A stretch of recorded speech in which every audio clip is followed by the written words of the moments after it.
ginawa ko.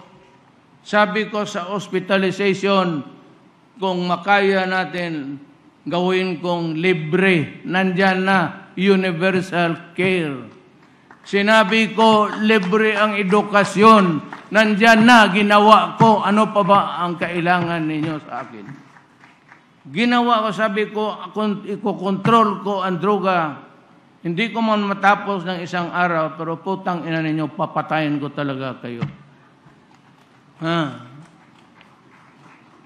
Ginawa ko na lahat.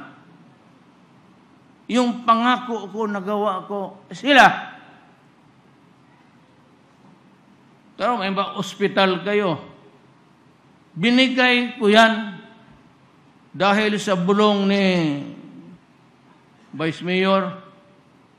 Huwag mo akong bulungan, baka si Judas ka, ako ang mamamatay dito. Sige ka, bulong-bulong yan. Duda pa yung tao. Paano? Paos kasi ang boses. Bakit? Kasi kayo mga taga Malabon, nagka-vice mayor kayo ng tungga rin. Gabi-gabi.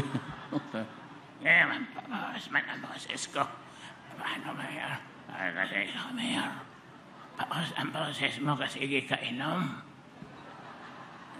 Baka, sabi ko, Mayor, hindi ka ba alcoholic? Sabi na hindi pa, pero malapit na. Baka pagpanalo ko. Gabi-gabi man sige inom. Hindi ako nagsabi niyan, pulis. Tinanong ko yung mga pulis.